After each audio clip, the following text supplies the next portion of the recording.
41-10 sounds impressive, but for those of us that watch the game, we've got a few questions, and I got the right guy on the line here. Jason Priester, allclemson.com, was in Atlanta, of course, for the ball game as the Tigers took out Georgia Tech again, 41-10.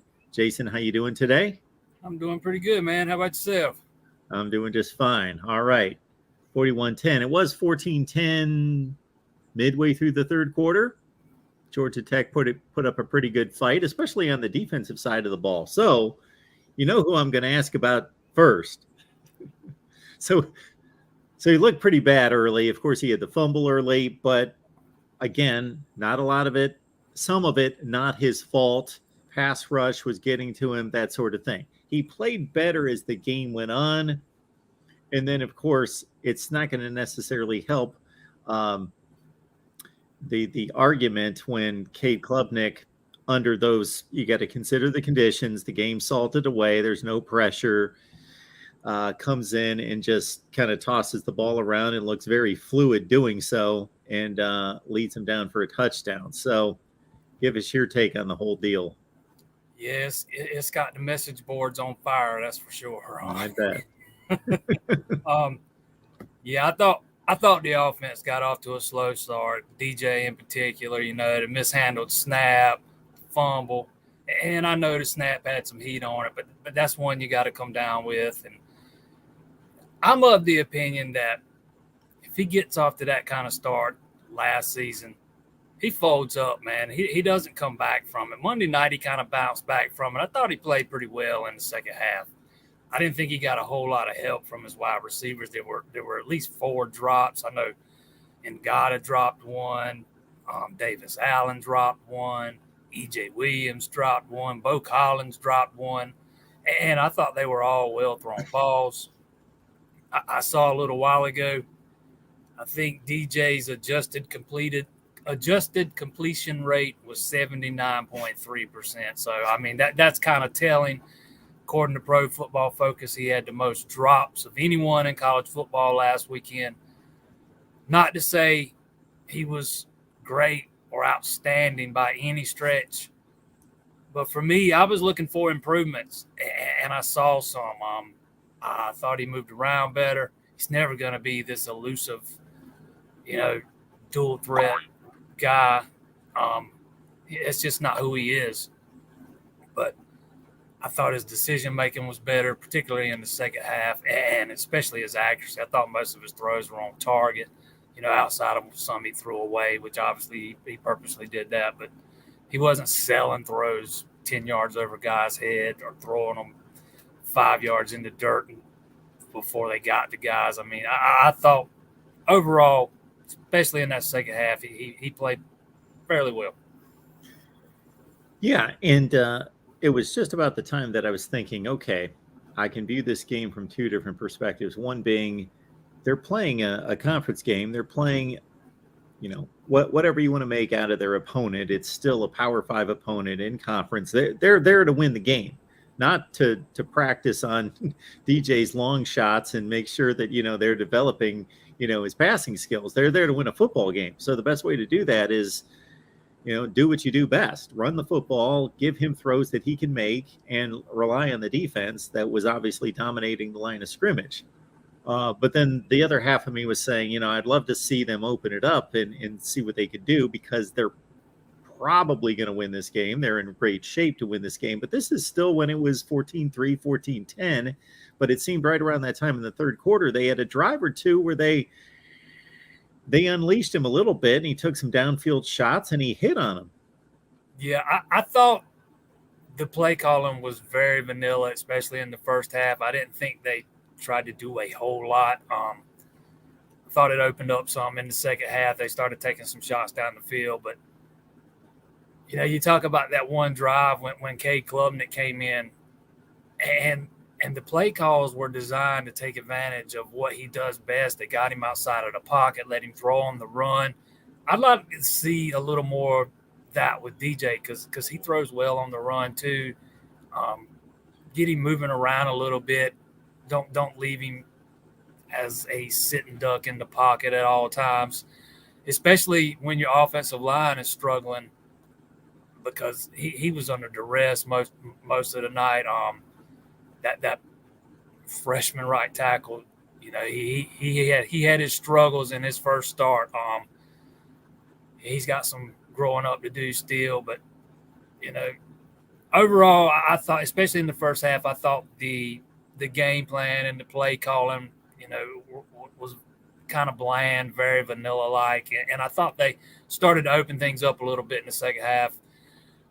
Was disappointed with the inability to run the ball, though. I thought that is something they would be able to do.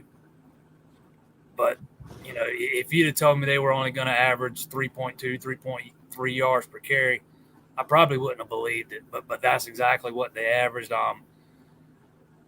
Didn't get Will Shipley a whole lot of touches. I think that's had a lot to do with how they were trying to rotate them in and out. But that's the guy that's got to have more touches. He needs at least 10 carries a game. Didn't get to 10, but I was a little surprised with the inability to run the ball, no doubt. Yeah, so when we look at the defensive side of things, it pretty much went to script. They dominated up front. Sure, they gave up a touchdown, but besides that, held everything in check. Yeah, can't say enough about that defense. I thought there were some missed tackles. Georgia Tech had a little bit of success with some screen plays, but outside of that, they really didn't muster a whole lot of offense. It is really fun watching those linebackers. They are. I mean, I know Clemson loses a ton of experience with Skowski and Spector now gone, but they are so much more fast. They are so much faster and more athletic with Barrett Carter and Trenton Simpson, Levante Bentley and Jeremiah Trotter, and even Keith McGuire to an extent. Those guys were flying all over the field. I think probably week in and week out, no matter who you play, Barrett Carter might be the best athlete on the field. I think he's that athletic. You can line him up in a bunch of different spots. Trenton Simpson made one play on a screen. He came and got a guy from behind. You just don't see linebackers make plays like that every day. And, I thought the secondary played okay too. Definitely some room for improvement. Nate Wiggins dropped a sure pick six, but I thought it was a good starting point, man.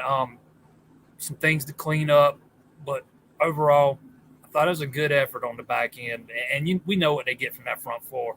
KJ Henry was dominant, just downright dominant. Brian received. Tech had no answer for him on the interior. I mean, they just had their way with Tech's offensive line. And when a team's throwing the ball 36 times and they only pick up 164 yards, that means you're basically just tackling guys immediately and not giving up anything deep at all. Now we got Furman coming up and Louisiana Tech.